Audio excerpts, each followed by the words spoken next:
Hey, everybody. How are we doing today? We're honored to have Gabrielle. How are you feeling today? I'm doing great. Thanks, and you? All is well. All is well. Thank you for being patient with us, getting through those technical difficulties. But now we're here.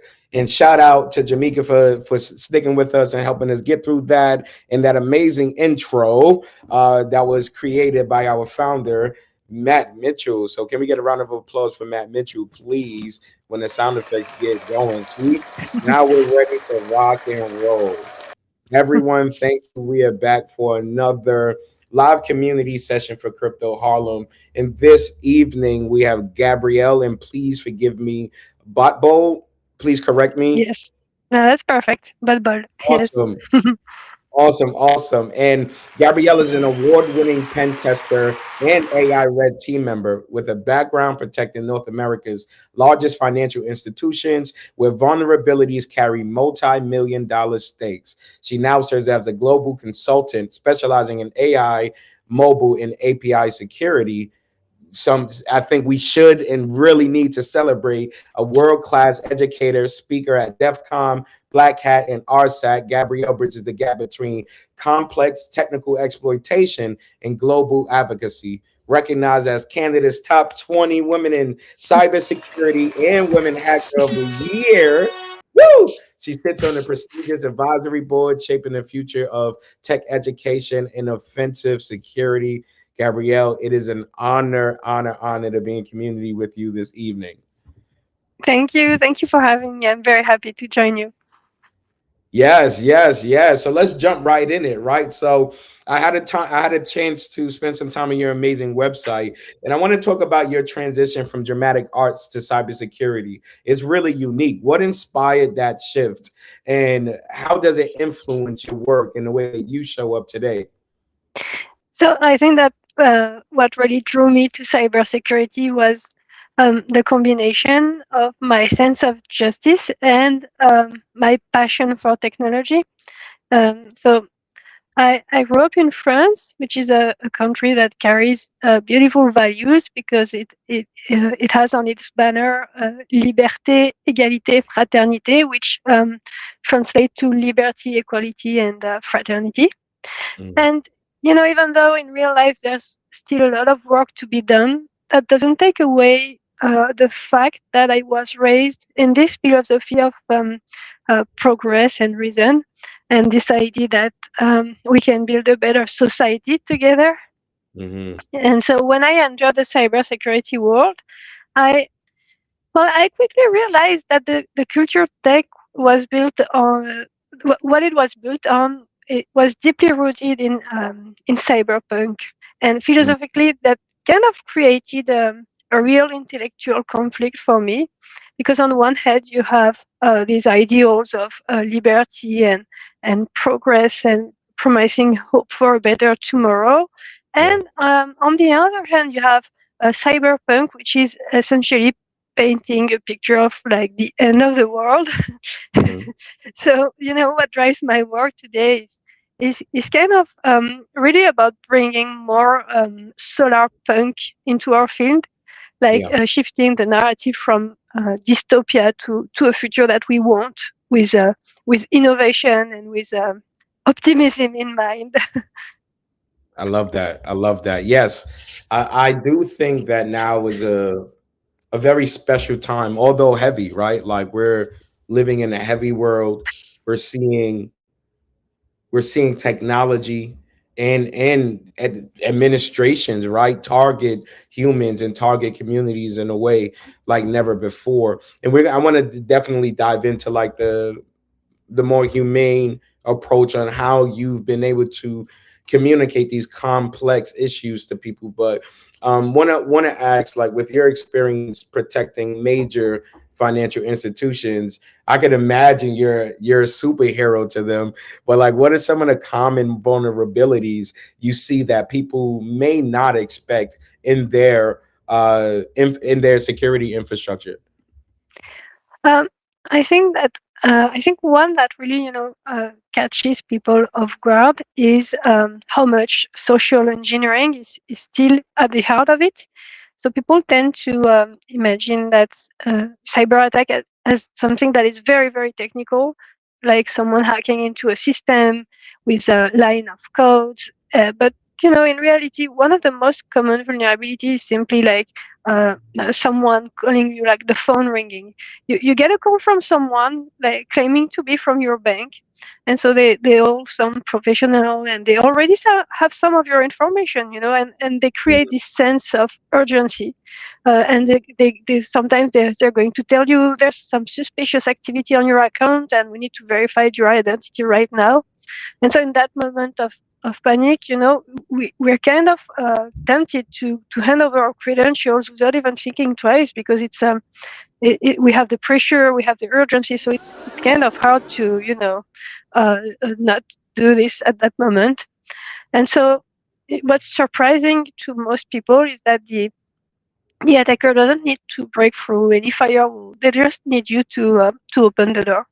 And so that works at um, every level, from like everyday customers to employees inside the institution itself. And Yeah. so, if I had one piece of advice, it would be that your bank will never ask for to give your password or your full credentials over the phone. Like, it's Mm. something that will never happen.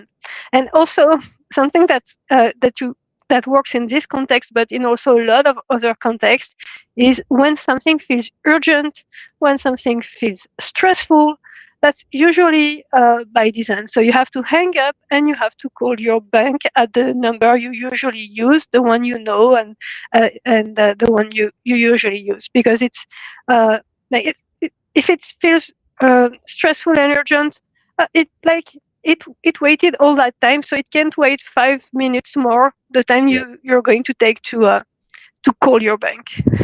Yeah. Thank you for sharing that. That is really important.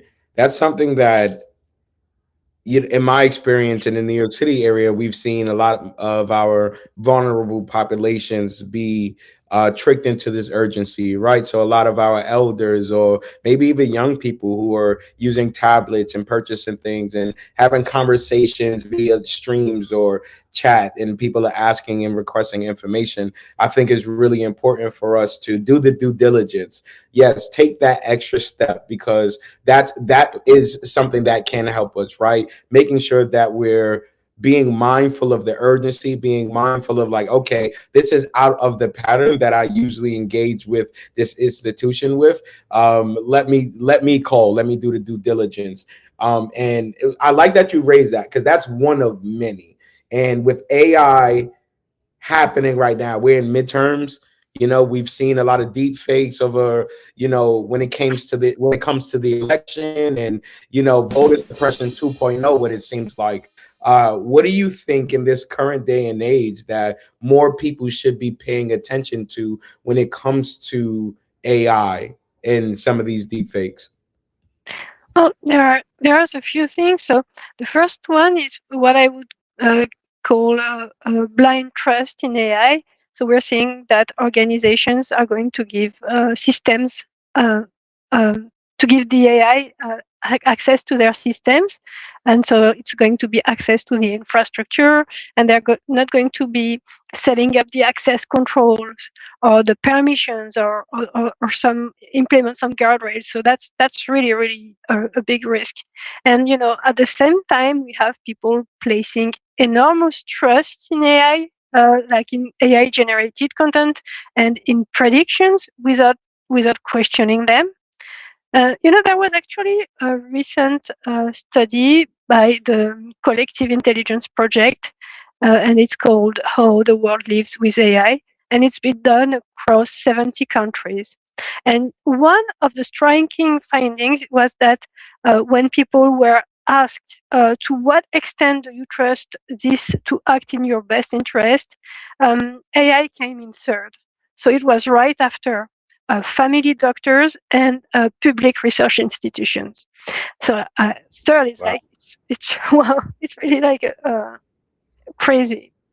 And so there's also a neuroscience angle to this, um, because AI systems were really designed to please us, and neuroscience keeps to remind us that when something triggers our pleasure hormones, or our our brain, kind of lowers its guard. So we stop questioning, we stop Mm, being critical, and that's a real vulnerability. It's yeah, not a, another human vulnerability. And the second risk I would like to mention is the one you mentioned first, like the deep fake. We're really touching on something fundamental to how uh, our societies function. So it's kind of touching on the truth itself. The ability to distinguish what's real from what's fabricated. yeah, I think it's becoming harder. It's becoming really harder every day. And so this is where our human judgment will become essential. Like, this is how we are going to be able to rely on facts to make informed and sound decisions. So what I'm really getting at is that, our field at the age of AI it's evolving. So beyond yeah, our technical skills, we're going to need to develop durable and human-centered skills that will yeah, become indispensable. And so, because being a pen tester tomorrow, it won't just mean checking the security or the robustness of a system. It will also mean that we're going to assess the socio-technical impact. Um, mm, you know, because AI, like all technologies, it's not neutral, because this is a system that interacts with people, with laws, with social behavior, and so they have an yeah, impact not just on individuals but on society as a whole, and also as how we organize ourselves.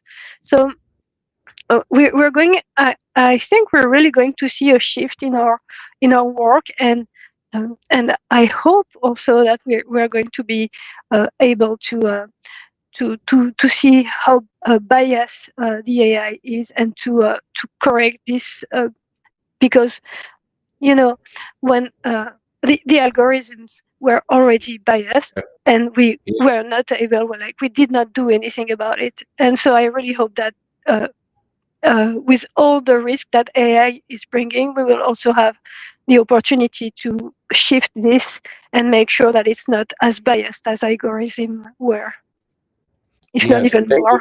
more. And thank you so much for building. I mean, for bringing up the bias. I think one thing that we center here at Crypto Harlem is making sure people have this skills to defend themselves, right? So it's like, how do you stay proactive, practice offense and defense, but also how do you have a skill? How do you build the skill to now break into an industry that may historically have left you out? Right now, women and LGBTQIA community members are breaking into these spaces and now being in a position to design, to build, right, to really counteract the bias that we are seeing. We recently had Cyberlicks on. Shout out to Danny, and they shared. They see your photos with us. They see your photos.com. You upload a picture. Are you familiar, Gabrielle? No, I don't think I know this one. Yeah, so you can upload a picture, and that picture will then begin to make assumptions about you, your wealth, your faith, your Well, habits, poor or not, based on the photo. I chose three different photos.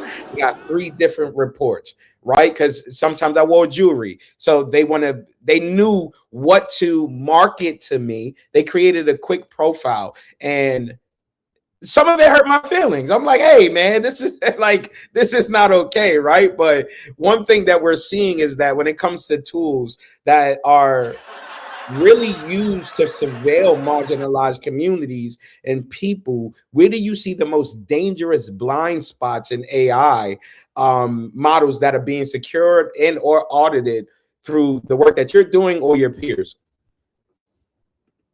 yeah. Thanks. So, can you can you reformulate the question, because I think you cut at the end. Sorry. Okay, yeah, no worries at all. When it comes to the surveillance tools, often deployed in marginalized neighborhoods, where do you see the most dangerous blind spots and how AI models are being secured or audited? Um, I would say the blind spot is kind of what I mentioned, is like, just don't blindly trust the just don't blind trust the AI. It's really like it's the most critical point, I think, because um, you so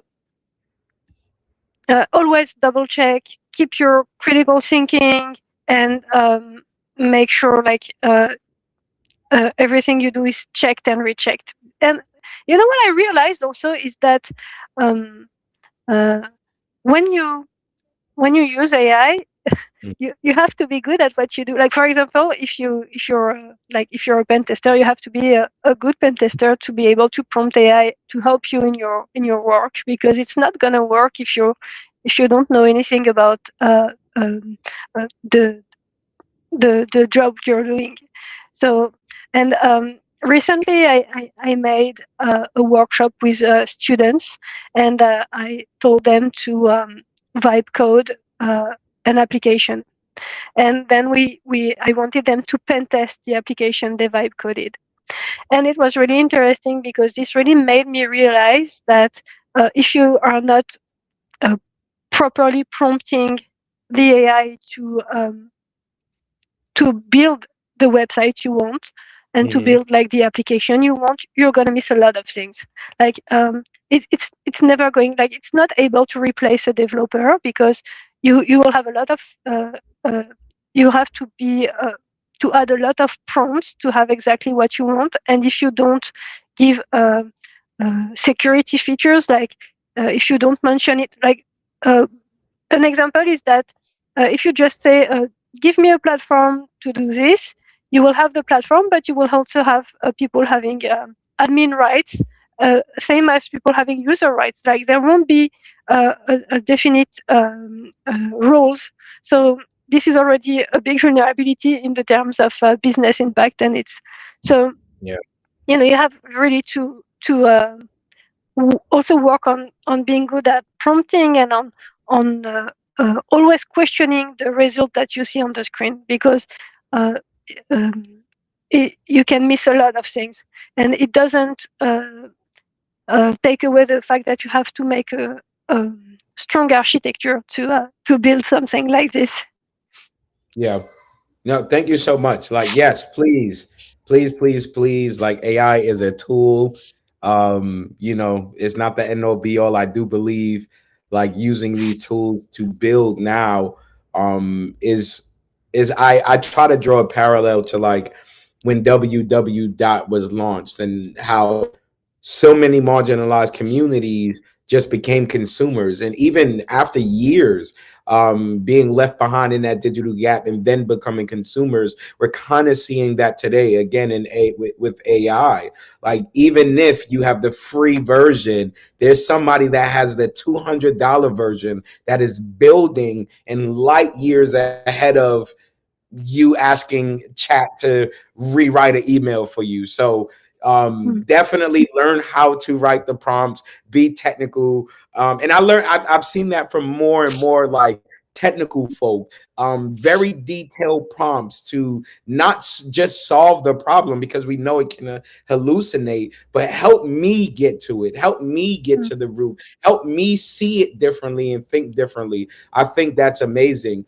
And like a pen tester, I want to get to the career, right? Like, I want to get to the work that you get to do and how you get to provide a pathway to others to learn and enter into this field, right? So some may say you're a digital locksmith, a breaker in of things, but how do you, Gabrielle, explain what you actually do to family and friends without sounding like a villain? Like, oh, I'm a hacker, right? Like the negative connotation of a hacker. I shout out to Matt Mitchell. I like to use the term that he uses, hacktivist, right? But I know that is everyone's goal or mission. So how do you explain your work to the common everyday folk? So I have various ways to explain it depending on who I am talking to. That makes sense.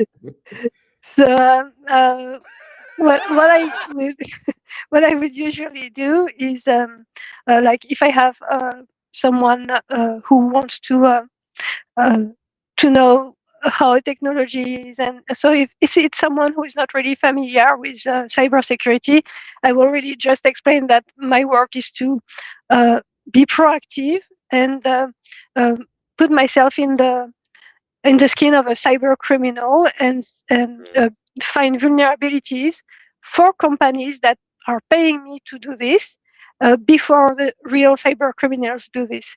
It's really the proactive approach that I think is important here. I'm trying my best to find flaws and security flaws before they can be exploited. So I think that's really summarize uh, and I think that anyone can understand this here. Like it's really be- about being proactive and about making sure that what I find in an application, in a network, in anything is uh, is secure before anyone has the opportunity to do it. And that's what I really like about pen test. It's the fact that uh, it's really concrete and it's really helpful. Like um, we really are able to make a change and to help people be more secure. And I really think it's important to be able to do this and make people feel safe. I think it's like as a person, I feel rewarded that I'm able to make people feel safe in a way. Love that. I love that. That's the hard work. That's the purpose driven work right there. That I think we're all getting to witness, even through your energy and your passion, the way you speak about your work is just like, hey, we're honored enough to show up and keep people safe, right? To serve in this capacity. And so let me ask you, Gabrielle, because sometimes like my curve into technology happened about 7 8 years ago, and it's been a journey to learn the language, the jargon, learn what gaps look like, learn how to use tools, right? So in my experience, I know sometimes I can read something, and if the language isn't clear or simplified for me, I can feel overwhelmed. But I understand that you've mastered the art of turning like these complex conversations, right? Of vulnerabilities and breaking it down into translating that into ways that non-technical leaders can actually act on. What's the secret sauce for you? What's the thing that allows you to say, hey, we've seen this, but let me break it down for you so you know exactly how to move forward if they're not coming from a technical background. Uh, what helps a lot is giving a real life example. Like, for example, if I take SQL injection, I can say this to someone who is an executive. He won't understand because it doesn't mean anything. So I would usually say it's an attack that allow me to find data about your customer and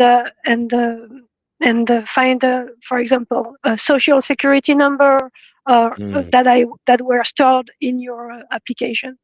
So really trying to give how what I find is impacting the company. This is really the fact of translating things this way is really helpful because it's more clear and how you know uh, what um, what would be the impact for your customers if their social security number was extracted from this database, and so uh, it's a risk on stealing their identities or uh, um, uh, like there's a lot of risk related to this. So I would like what I usually do is give a real life example, and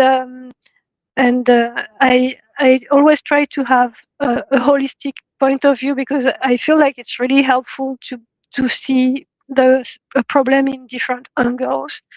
And Mhm. you know, when I started uh, when I started in pen test and in cybersecurity in general, I really enjoyed it, because this is really a domain where you can find uh, it's mixing a lot of topics. You have geopolitic topics, you have philosophy, you have psychology, you have like, and I. I'm someone who gets easily bored, and this was also something really, really fun, because I was able to touch on a lot of topics. And so, uh, like, to get back to the subject of making complex things more simple, I also try to cut something in small chunks, so that they are more easy to understand. Like, uh, if I can do this, this will have this consequence, and this will um, for example, another example that I like a lot is, um, why do you activate multi-factor authentication? Well, Yeah. you do this because if you're protected with multi-factor authentication, the cyber criminal will go to another account that is not protected by multi-factor authentication. So you're not, of course, you're not completely safe, but at least you are a step ahead. And Yeah. they're not going to do something that is harder and longer to do, because they want money. They don't want to waste time on trying to do Mhm. something. So they are going to go to someone who is less protected than you are. So, Yep.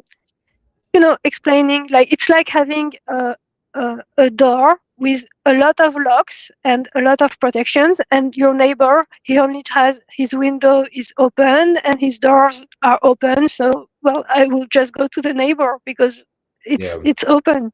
So these kinds of examples, they always work for me, and uh, there always are some this kind of example that I use. I love that. Thank you. Thank you so much for diving in there and giving some, background and context to that. When it comes to cybersecurity, I also see it as a vehicle for economic mobility for people who are looking for career changes or looking to upskill and looking to do some mission work as well. One formula that I like is that, like, when you have a paycheck and you have purpose, it usually can equal some sort of peace, right? And like being able to show up in a way to keep people safe and keep communities safe is a way to again walk in that purpose driven life. So I want to talk about community members that want to break into this field, right? Who want to upskill, and particularly women, right? Like I want to speak about what advice would you give women who are interested in cybersecurity or ethical hacking? And it's twofold.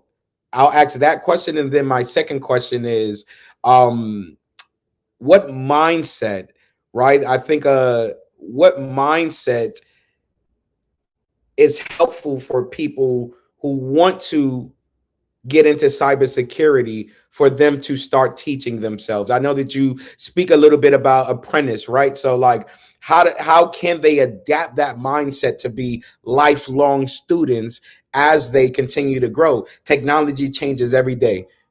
ChatGPT didn't drop some new stuff earlier today, right? So Claude is constantly in our face. Like their marketing budget must be crazy. They on the Super Bowl commercials, right? So this is that age. So I want to start there.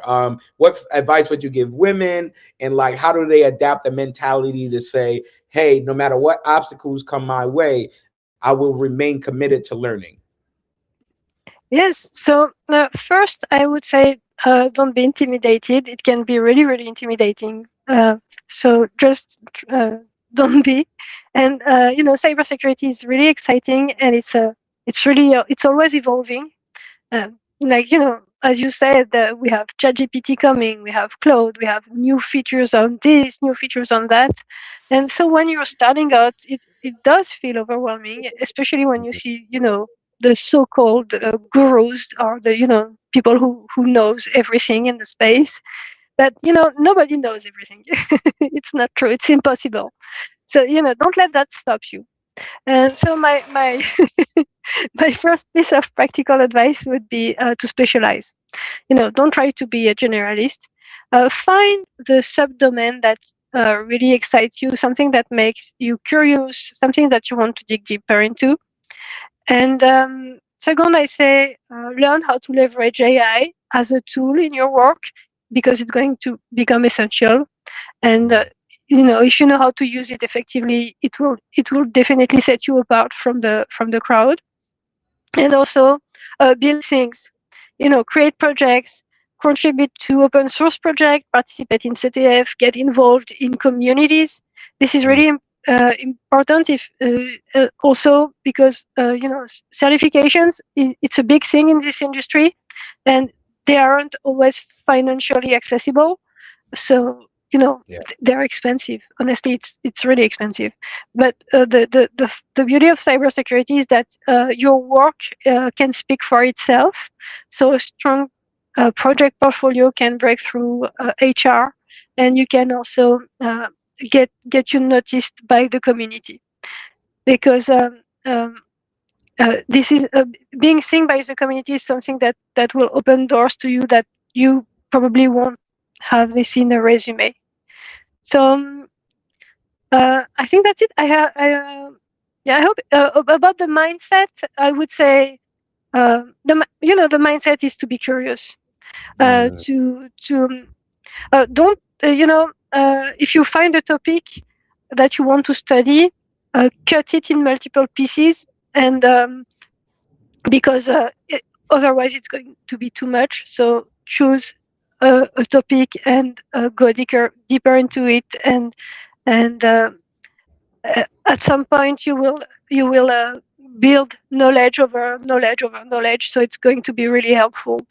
But because if you want to go to learn something big, it can be discouraging. So if you chunk it and you know cut it in pieces, it's more accessible, and you can build on what you have and see where you're at. Um, what's also great is to take some time to analyze where you're at and see where you want to go regularly, and also take the temperature outside, what's happening in the technologies. Yeah. uh, like with AI, it took it was taking everything on its way. So definitely be open to this, and be ready to shift sometimes what you're learning to follow this route as well. um, but everything that you're going to learn is useful. Like anything that you will learn, it's always useful. I mean, I've been studying theater a long time ago, and it's still useful today, and it's Wow. not even related to technology. So nothing is useless. Every time you're learning something, every time you're teaching yourself about anything, it's useful, and it's applicable. We have these what we call transferable skills. And so Yeah. this is something like, if you don't have experience in cybersecurity, you can use these skills that you have in a previous life, or in previous work experiences, and you can say, okay, I did this when I was for example, I was a receptionist, because I was actually a receptionist during the time when I was an actress. And so I had to be available to customers, and to uh, to be also help them on various things. So this is something that I can definitely say, okay, I'm able to communicate. Like, this is a communication skill, so this makes Yeah. me able to communicate. So find what you everything is everything has a meaning, and everything can be applicable to something else that's different. And so, yeah, that's I think that's what really helped me also, because Awesome. I kind of shifted a lot. Like I went I went from theater to being a developer, and then I shift to cybersecurity. So you Wow. kind of get used to shifting things and Yeah. take all things to make them new. And it's about innovation. You brought up innovation before, right? Like innovation happens in our lives because we have the opportunity to reinvent ourselves. And another thing that you shared reminds me of we all have the genius of lived experience, right? So that those transferable skills, I know in my experience has allowed me to be or reach whatever level of success that blesses my son today, right? Because I was able to say, hey, my artistic background, my ministry background. And Gabrielle, what's really important, I think, that you're naming is I'm not this one-sided creature. Like I'm an actor, I'm a hacktivist, some of us are parents, like the duality that you mentioned of like, listen, like life doesn't stop, your dreams don't stop because you need new skills to pay your bills, right? I found encouragement. I also just shot a movie this last weekend, so I think I can add actor to my bio now. So like I'm really excited that you shared that, because it's like, not, this is art, right? There's a way for us to show up as ourselves, to feed ourselves, that allow us to do the hard work of protecting community and serving community, making sure community has access to the skills, the resources, and sometimes the capital needed to get these certifications. Wow, just phenomenal. Really, really appreciate that. A couple more questions before we let you go, but really enjoying just learning. And again, the reiteration of how we can protect ourselves, use AI in this time. And I mentioned economic mobility. Guys, get skills, get paid really well. But some people, we're trying to disrupt, Gabrielle, right? Like I'm trying to dismantle the school to prison pipeline. I'm trying to dismantle the bridge and digital divide, recidivism, lack of devices in homes in New York City and across the world. Like we're trying to really tear down these systems, and I think, in my experience, again, these skills allow us to do such things in a world where offensive security is framed as a digital's arms race.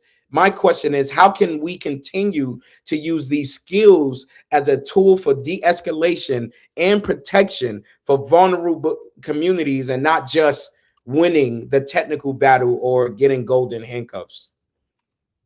um, I think it's a really important point that you're bringing here. um, I think the most important thing is to always communicate, always explain why you're doing what you're doing, because you're not alone. Like every time in a situation, you're never alone. So you always have people who are going through the same things, and so if you explain what you're doing, and it's really going to be really really essential. And if you like as a if you're someone who's working and who's trying to protect yourself, there's also a lot of things that you can do, is to uh, check what you find online about yourself, and see if it's there's way to take these down if you don't want to uh, to expose that much about you. So there's always ways to use open source intelligence at your advantage, to make sure that you're not exposed, and that you have um, this privacy that you really need. It really depends on uh, what you want to showcase. I had to, for example, I had to show a lot of things, because I built my personal brand. So I really have had to broadcast a lot of things on my LinkedIn and shared because I wanted to share with the community. But um,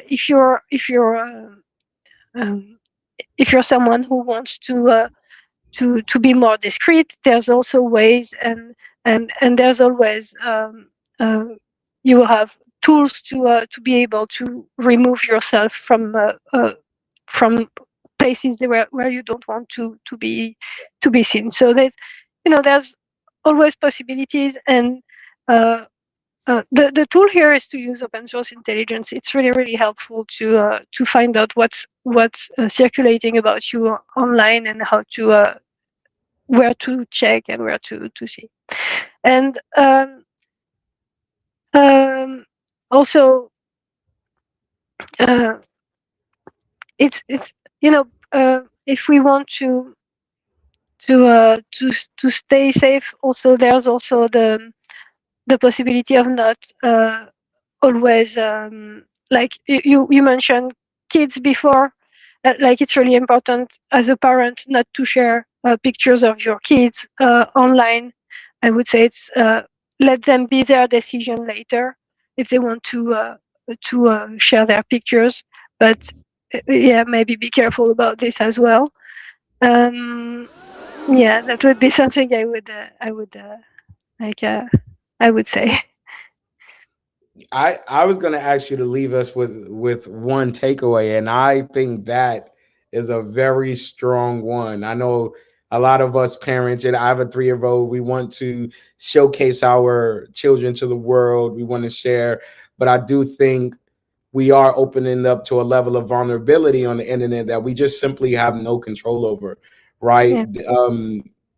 Can you, before we wrap up, can you give us a little bit more behind that and some things that you've seen? And if that is a practice for some, what are some ways to mitigate some of those risks or damage in between? Yes, you can still share pictures, but you can blur the face. Uh, and if you want to share a happy moment, it's always possible. And also, you can like uh,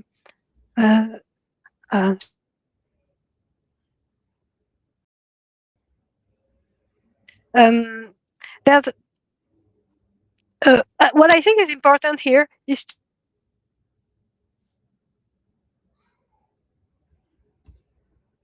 how to Wait, drive Gabrielle, before. sorry, it Yes. cut out for a second. Can you hear me now? Perfect. Sorry about that.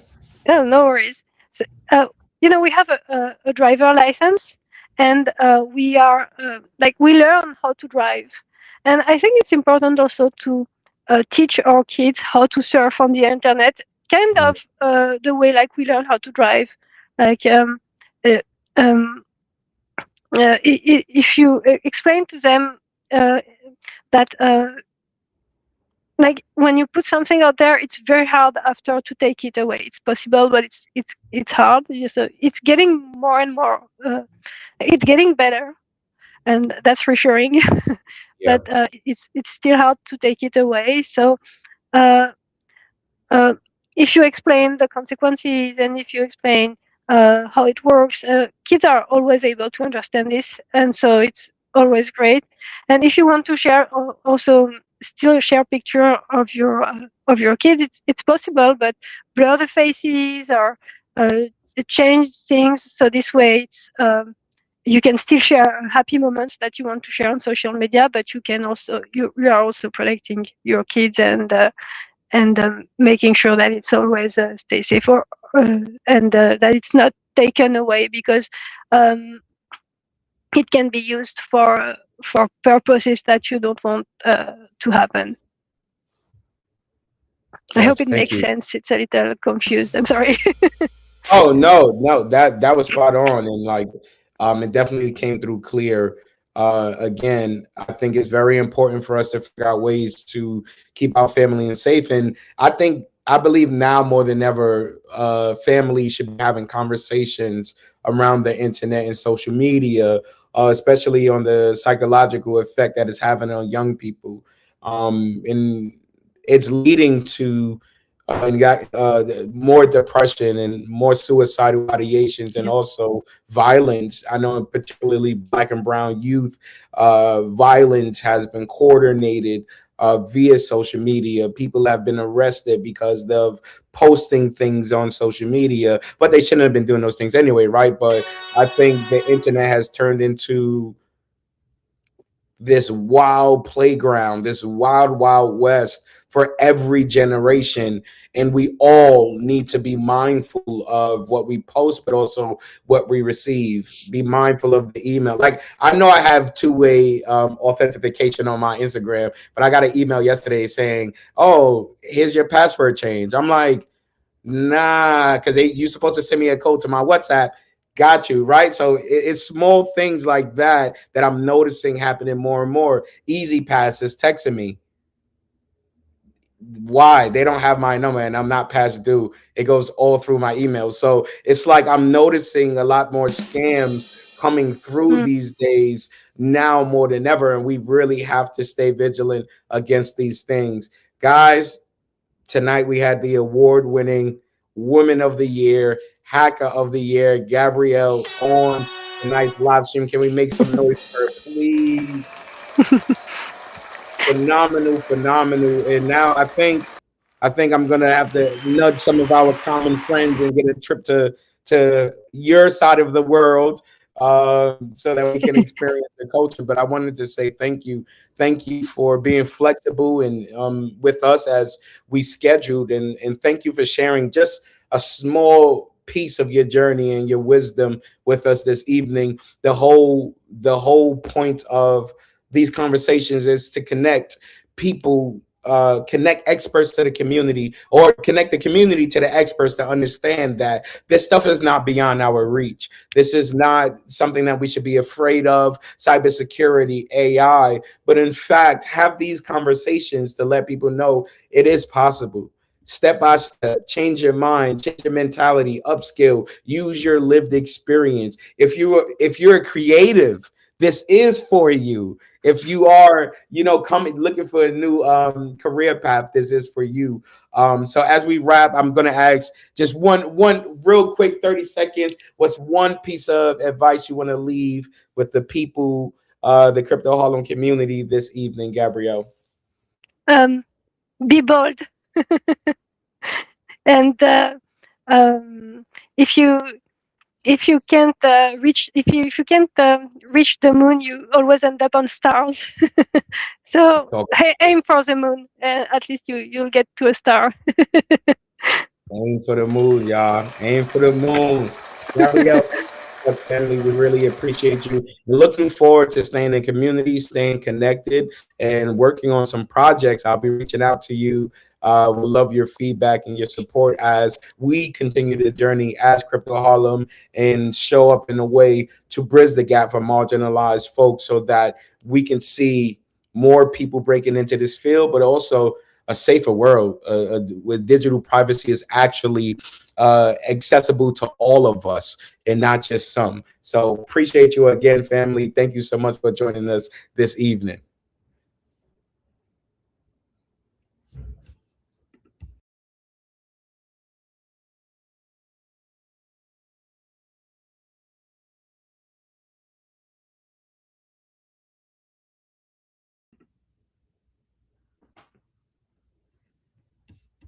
Hello?